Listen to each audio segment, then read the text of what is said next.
This is Chris with Dive Zone Scuba for another technical diving tips, techniques, and trips video.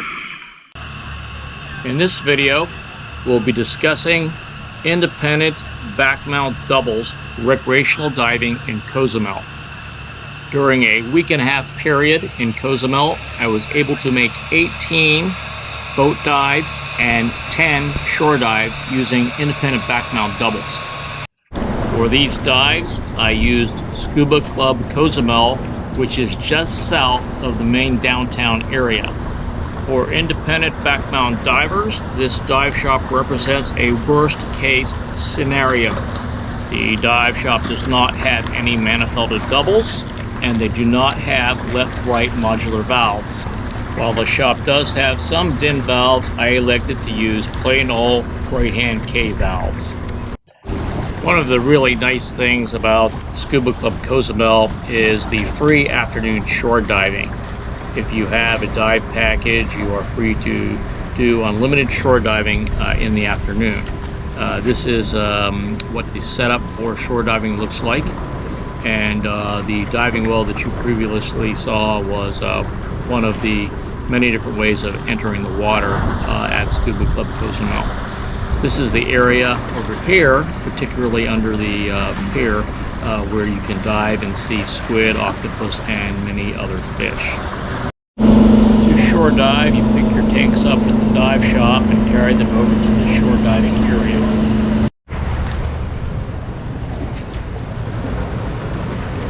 In this video clip, I'm going to demonstrate the assembly of the independent backmount double system. The method that I'm going to use today for this clip is going to be the same method that I actually use on the boat. When I do the boat, I assemble the rig on the engine box on a flat surface because it would be unsafe to assemble the gear with the tanks vertically. So I'm going to demonstrate that here today. Of course, you could also assemble your gear vertically, and you could do that on the shore, but would probably be cause problems doing it on the boat.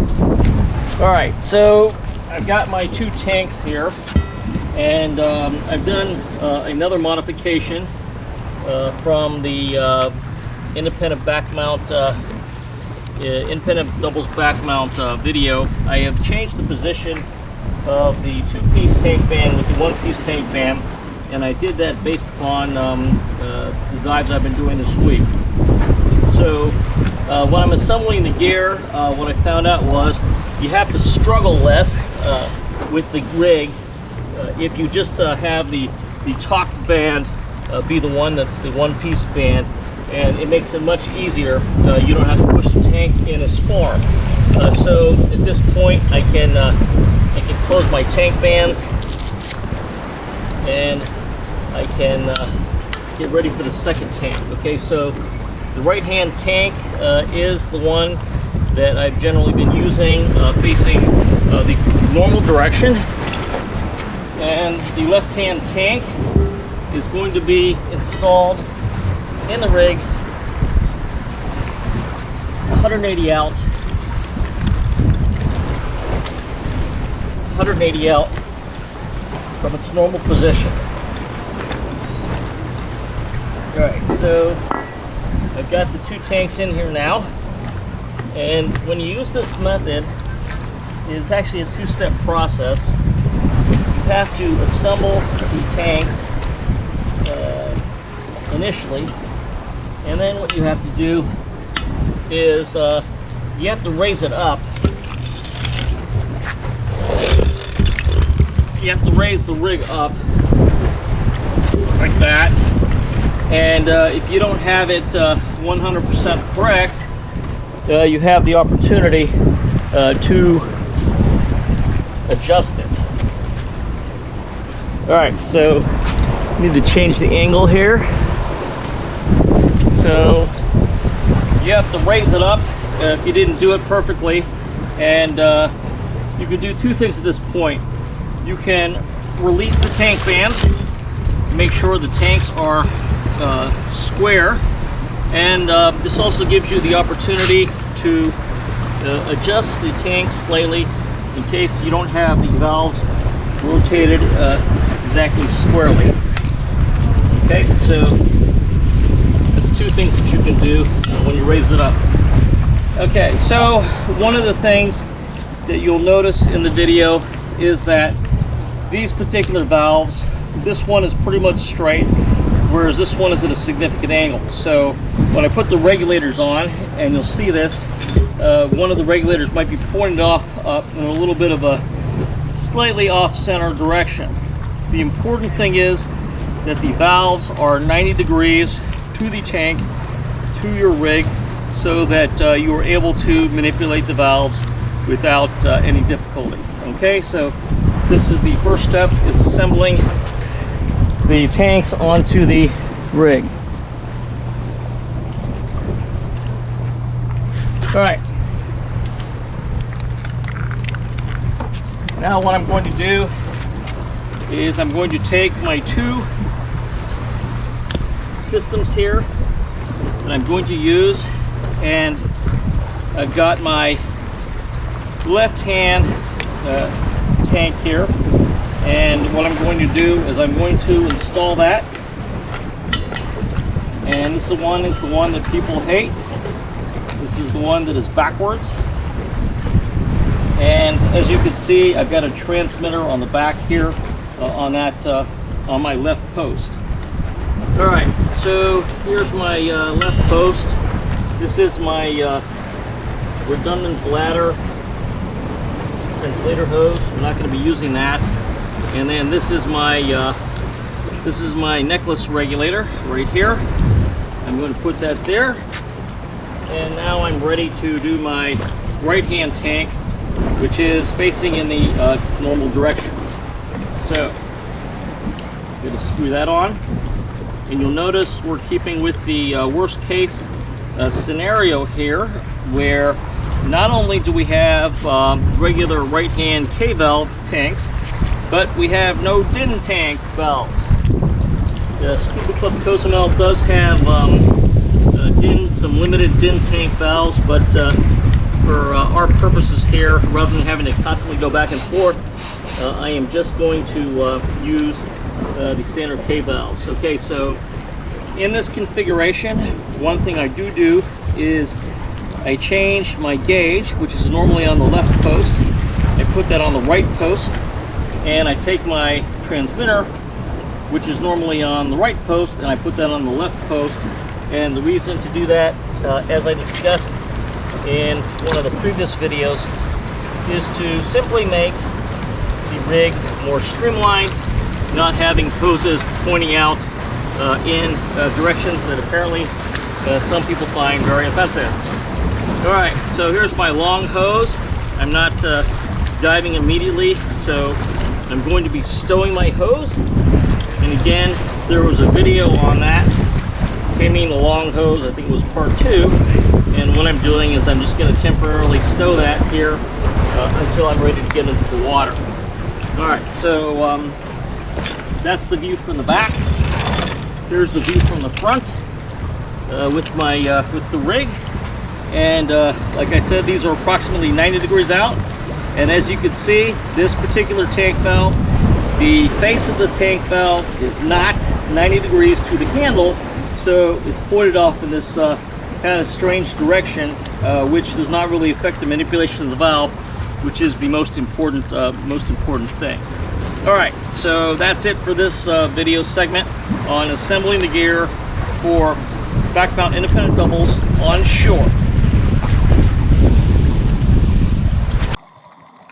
One of the things that I did do during the afternoon shore dives was to make a few training films. In this particular video, I am demonstrating a valve drill, and of course, this being Cozumel, there is current that was present during the filming. I will be releasing the training films at a future date. I also did a number of night shore dives in independent backmount doubles. In this clip, we're watching squid eat, I used a Big Blue VTL 8000 light on the lowest light power setting, and I used that along with, as I did for all the underwater video, being a GoPro 9 with the excellent ISATA video housing. There is an individual review of the ISATA housing somewhere on the channel. For the independent backmount double boat dives, I assembled the gear on the actual boat itself, and the way they work is they have the tanks on board the boat for you, and you assemble your gear. One of the things that I found out was that the tanks laying flat on the engine block like this can be prevented from sliding if you put your fins underneath the tanks. On this boat, it was actually easier to do a back roll than to go to the end of the boat and do a giant stride. When doing a back roll with doubles, independent or manifolded, it's very important that you have the tanks well over the side of the gunnel of the boat. On one dive, my tanks were actually resting on the gunnel, and when I did the back roll, the back of my legs across from my shins actually struck the gunnel on the way down. So make sure that when you do a back roll with doubles that you have the tanks extended well beyond the gunnel. The first big advantage to diving with independent backmount doubles is the ability to dive with two tanks when manifolded doubles are not available. A second big advantage is the involving the setup process, which it is much easier to handle two individual aluminum 80s versus a set of manifolded aluminum 80s getting on and off of the boat. The third advantage has to do with gas consumption. Since you are diving with two tanks, it is very possible for you to have a longer first dive of a two-tank dive sequence because you are using two tanks. What this means is that you can go further into your reserve than would be safe with a diver with only one single tank. I would typically breathe one tank down to approximately 1500 psi and then breathe the other tank down to 2000 psi on the first dive, and then begin my ascent then.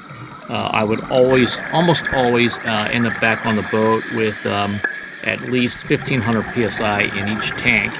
That enabled me to do a second dive of normal length without compromising safety. With independent backmount doubles, you do not need to switch between tanks in the same manner as with the side mount diving in order to maintain a balanced trim. This is because the tanks are closer to the center axes of your back in comparison to side mount tanks. Just make sure you maintain adequate gas for an out of gas situation. We were very fortunate with the weather on this trip, and we were able to see most of the major types of sea life that you will typically find in Cozumel. What trip to Cozumel would be complete without seeing at least one splendid toadfish? This is Chris with Dive Zone Scuba. I hope this video was helpful and interesting. Thanks for watching, and please subscribe.